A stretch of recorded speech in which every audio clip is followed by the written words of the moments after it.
Muito bem, meus irmãos. Quanto tempo.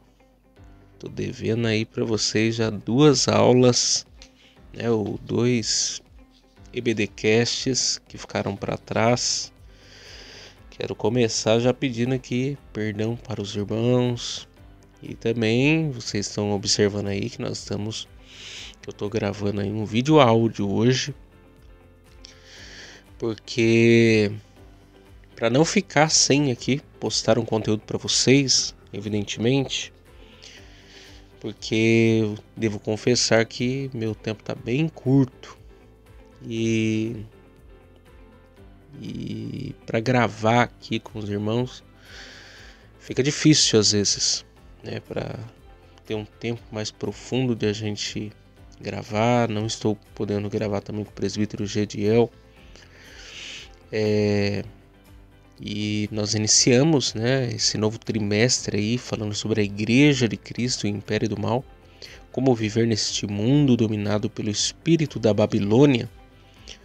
E eu ainda não consegui, né, gravar nenhuma aula, só para vocês verem como tá corrido aí as coisas. Não consegui gravar nem a aula número 1, a Igreja diante do espírito da Babilônia, e nem a aula de número 2, a deturpação da doutrina do pecado. Mas esse trimestre, para a gente não ficar sem aqui esse nosso tradicional EBDcast, e dessa vez de um jeito bem original, porque na verdade os podcasts, vocês sabem disso, né? Eles surgiram lá nos Estados Unidos, né? E inclusive muitos permanecem como apenas em áudio, né? Nas plataformas digitais, etc. Por ocasião da pandemia, ficou popularizado, sobretudo no Brasil, podcast de vídeo, que a gente gosta bastante também, e as pessoas procuram até mesmo ouvir mais, né? Gostam mais. Mas por ocasião de eu não estar podendo gravar mesmo, assim, fazer um vídeo de alto nível para vocês, nós vamos adotar esse formato de vídeo áudio por enquanto, até a gente voltar tudo ao normal, né? Eu consegui me organizar melhor, e também um tempo bem mais curto, mas apenas para a gente comentar sobre o tema, para que nós possamos refletir, né? Possamos refletir sobre o assunto. A aula de hoje, o assunto, né, do EBDcast hoje, que refere-se à lição de número 3, que será ministrada dia 16 de julho de 2023, fala sobre o perigo do ensino progressista. O perigo do ensino progressista. Então vamos rodar aí rapidamente aí a nossa vinheta, para não perder o costume, e eu volto para a gente comentar algumas questões aqui.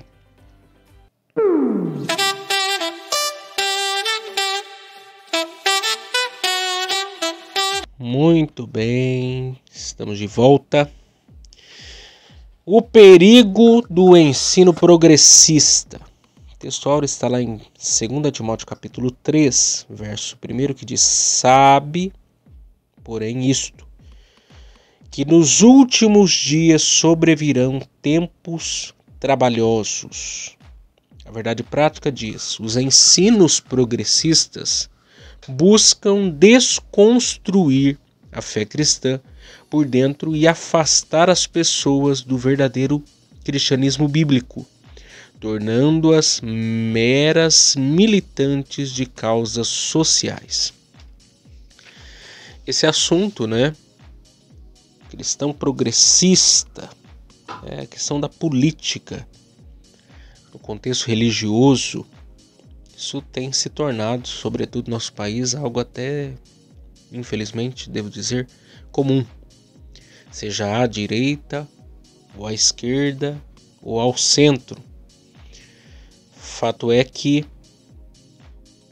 o assunto política, inclusive o Pondé, né, o filósofo brasileiro, bastante requisitado, emite seus comentários, por exemplo, ou emitia, não faz tempo que eu não acompanho, mas emitiu seus comentários lá no Jornal da Cultura. Ele, em certo podcast, participando ele de um podcast, veja bem, ele é ateu, não é cristão, não professa da mesma fé que nós, quer dizer, um ímpio, né? As pedras estão clamando, viu? Chegou a dizer que nas igrejas evangélicas fala-se mais de política do que nas universidades. Hoje, no passado, no Brasil, os sindicatos, né, e nas universidades se falava-se muito de política, né? Havia muito barulho, continua havendo, mas de alguns anos para cá isso deu uma queda muito grande. E surgiu muito debate sobre política dentro das igrejas e das igrejas evangélicas, e nós sabemos bem disso. Seja à direita ou à esquerda, vale ressaltar isso. Mas sempre tem alguém defendendo. Eu já falei aqui em outros podcasts, inclusive com o Gediel, e a minha posição sobre isso. Tem um vídeo lá no canal Palavra Viva que eu falo sobre Romanos capítulo 13, né? Fiz uma exposição sobre esse assunto e eu emiti lá minha posição sobre isso. O que eu penso é o seguinte: a igreja de Cristo, né? Ela tem que ser apolítica ou apartidária. Nós estamos no mundo, né? O próprio texto, se eu não me engano, de Filipenses diz, o apóstolo Paulo, sobre nós sermos cidadão, cumprir o nosso dever como cidadão, etc. Isso ele lá no contexto de Império Romano, que era uma ditadura, né? Querendo ou não, o Império Romano dominou, o império mais longevo, dominou o mundo, né? E etc. Não havia democracia. Democracia é algo dos gregos, começa na Grécia, porém, do jeito como nós a conhecemos, ela é bem recente. Então, mas a igreja em si, penso eu, pautado pela palavra de Deus, ela tem que ser apartidária, apolítica. Ela não deve emitir, de modo algum, uma posição. Sou a favor de candidato A, B, C ou D, ou de partido A, B, C ou D, ou isso ou aquilo. Eu penso que quando a igreja faz isso, ela acaba cavando a sua própria sepultura, ela declara a sua própria falência. Porque partidos têm suas ideologias, suas crenças, seus valores. E homens são falhos, evidentemente. Maldito o homem, diz Jeremias, que confia no homem. E aquele texto tem duplo sentido, duplo significado. Tanto aquele confia em si mesmo, como aquele confia de fato num outro, né, num outro ser humano. E nós bem sabemos que homens caem, homens se corrompem, se vendem, né, são comprados. Então, quando a igreja emite apoio a fulano ou beltrano, ou partido A ou B, ela cava sua própria sepultura, porque tudo pode mudar no decorrer do tempo. Isso mancha a imagem da igreja. A igreja tem que ter seus próprios valores, e a igreja tem, né? A igreja não pode se prender a valores secundários. A Bíblia é um manual de vida, né? A palavra de Deus nos dá uma orientação sobre o que devemos fazer politicamente, e nós devemos observar a palavra de Deus, ela que é a autoridade para a nossa vida, seja em todas as áreas, inclusive na vida política. Então eu penso que quando a gente defende partido A ou B, ou ideologia A, B, C ou D, nós estamos saindo daquilo que é o foco, que é a palavra de Deus. É verdade que há lados que estão completamente em oposição ao que a palavra de Deus diz. Que quando eu ouço alguém falar que é um cristão e é de esquerda, ou que abraça os princípios, as crenças, né, aquilo que prega a esquerda, ou até mesmo algumas coisas que prega a própria direita, eu penso que o povo não está lendo a Bíblia. Não está lendo a Bíblia, porque se lesse a Bíblia e entendesse o que a palavra de Deus diz, não abraçaria nenhuma coisa nem outra. Observaria que tem que haver um equilíbrio em muitas coisas. Só que nós estamos vivendo nesses dias, né? Últimos dias e dias trabalhosos, de perversão em todas as áreas, seja na vida moral, ética, na política, seja no contexto espiritual, a própria vida da igreja, né? Os homens e por aí vai. São muitas coisas a serem pensadas. E a lição traz para nós o texto de 2 Timóteo capítulo 3, versos 1 a 9, que eu não farei a leitura para vocês, mas Paulo faz uma lista longa de pecados, de situações que esse mundo está vivendo. Ele faz uma lista que contém 18, pela minha conta aqui, situações ou pecados que ficariam mais em evidência nesses últimos dias. E a lição traz para nós 3 tópicos. E o primeiro tópico fala sobre a descaracterização do cristianismo. Começando pela deteriorização moral, né? Primeiro subtópico aí, a deterioração moral. Trava-língua. Uma palavrinha trava-língua. E eu grifei algumas coisas aqui que a própria lição traz para nós que é interessante nós comentarmos. Por exemplo,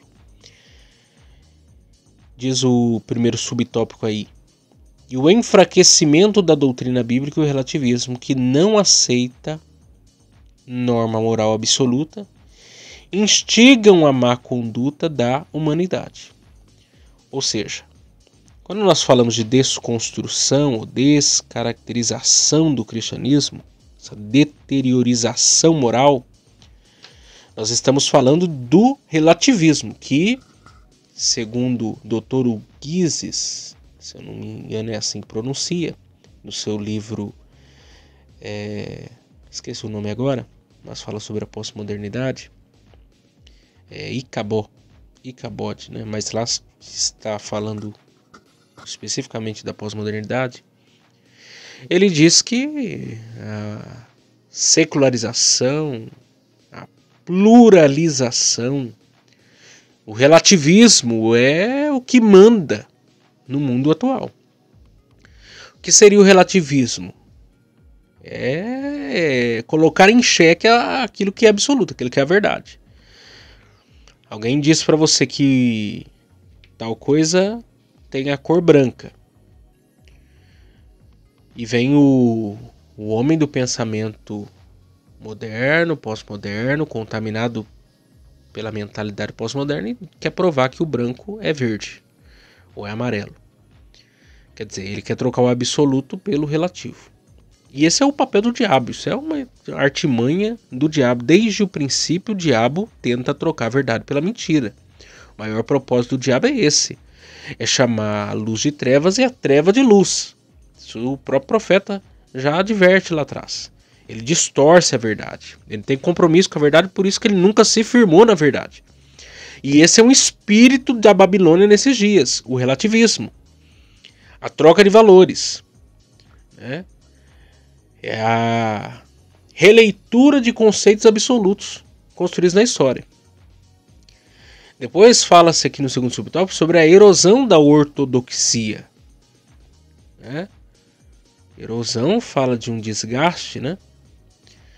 Que chega-se um tempo em que, e é Paulo que diz que as pessoas teriam comichão nos ouvidos, ou seja, uma coceirinha no ouvido, e não suportariam a sã doutrina, a palavra de Deus, a verdade da palavra de Deus. Chegaria um tempo que falar a verdade seria inaceitável, porque as pessoas estariam vivendo uma vida tão reprovável diante da palavra de Deus que a verdade causaria incômodo, ânsia de vômito àqueles que ouvem, causaria incômodo aos ouvidos daquele que ouvem, porque eles iriam procurar homens, né, que falassem fábulas conforme o seu querer.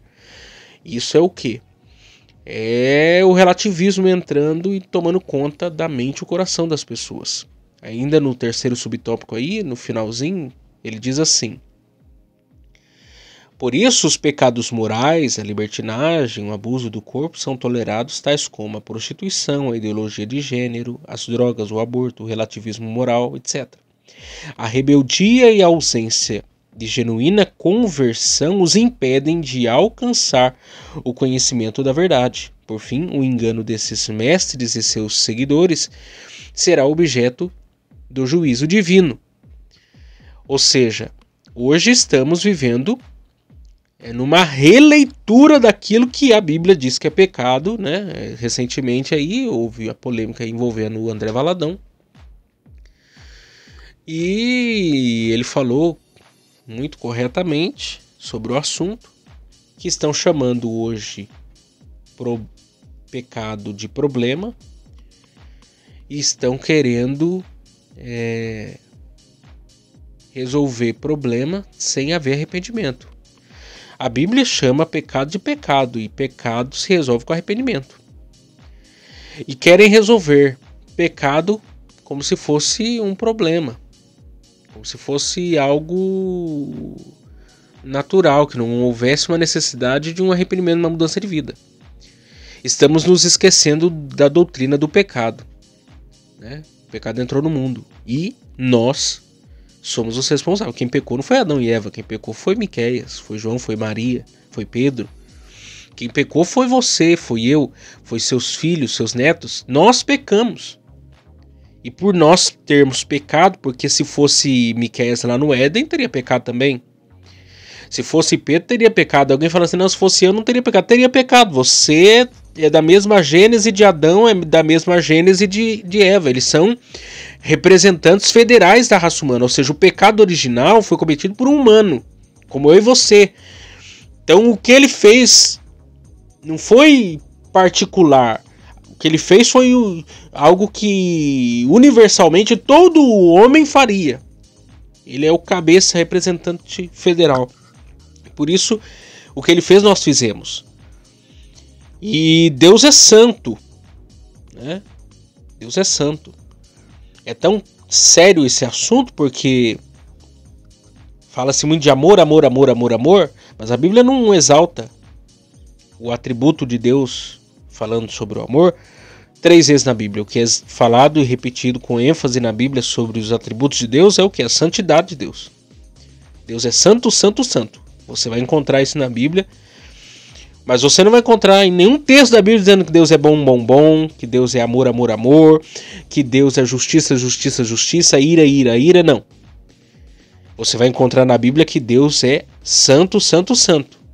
De tal modo que o amor de Deus é santo, a justiça de Deus é santa, a ira de Deus é santa, a misericórdia de Deus é santa. Tudo que Deus é santo. Por isso que o amor de Deus, por isso que o amor muitas vezes fala, não, mas o cristianismo prega o amor, tá? Mas que amor é esse? É um amor simplesmente por amar? Não, é um amor santo, pautado no caráter de Deus, na sua perfeição e santidade. Tal qual os anjos, os seres celestiais criados por Deus, estão lá 24 horas por dia, durante toda a eternidade, passado, presente e futura, dizendo santo, santo, santo é o Senhor Deus Todo-Poderoso, Criador dos céus e da terra, que era, que é e que há de vir. O Todo-Poderoso.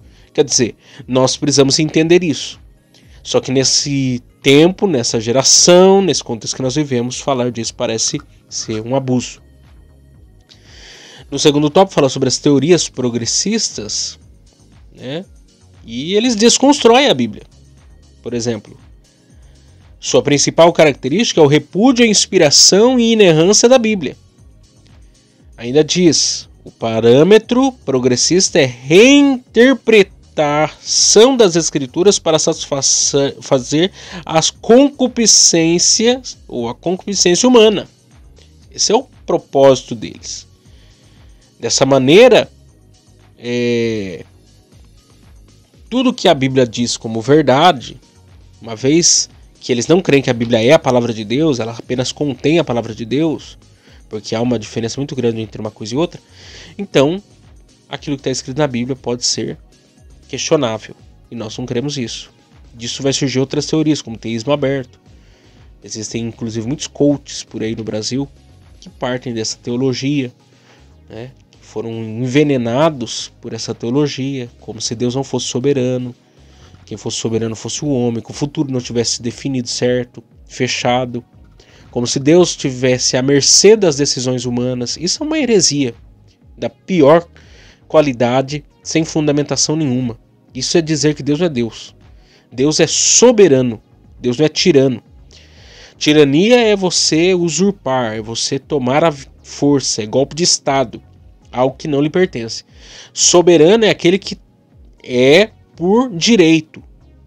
E aí Salmo 24 diz que do Senhor é a terra, sua plenitude e todos aqueles nele habitam. Ele é dono de tudo, ele é criador de tudo, mantenedor de tudo. Ele é o soberano. Uma vez como soberano, é ele quem diz, ele quem manda, ele que faz, e suas criaturas o obedecem. Ele conhece tudo e tudo está ao poder da sua palavra. Agora, quando alguém pensa que não, que tudo depende da atitude e decisão do homem, que o homem tem a última palavra e Deus é que tem que obedecer tudo, isso daí não é teologia bíblica. Isso está longe de ser bíblico, está longe de ser a vontade de Deus. Então nós precisamos refutar como? Essa teologia ou esse pensamento progressista. Como? Reafirmando a autoridade bíblica, ensinando as doutrinas bíblicas, enfatizando a santificação, que é os subtópicos do terceiro tópico aí. Devemos o quê? Pregar a palavra de Deus, voltar às escrituras, ser fiel a Deus e a sua palavra, não negociar as verdades, curvar-se diante de Deus, sua palavra, e pregar a palavra e não sobre a palavra. Dizer assim diz o Senhor, não assim diz o Miqueias, ou o Beltrano, ou Cicrano, não, assim diz o Senhor. Abrir a Bíblia e pregar a palavra. Cada texto, cada palavra, cada versículo, se curvar diante dessas verdades bíblicas e aplicá-las na nossa vida. É só assim que a gente vence tanta deturpação, tanto relativismo, tanto pluralismo, tanto secularismo nos dias atuais. Esse é um breve comentário, né? É só um comentário bem suave sobre o assunto. E eu quero que vocês aí comentem, curtem, compartilhem esse nosso EBDcast de hoje. E nós faremos tudo possível para continuar publicando aqui para vocês. Provavelmente eu vou também tentar colocar ele, em vez de na sexta-feira, colocar ele talvez na terça ou na quarta-feira, já disponível para vocês. Deus abençoe vocês e até a semana que vem.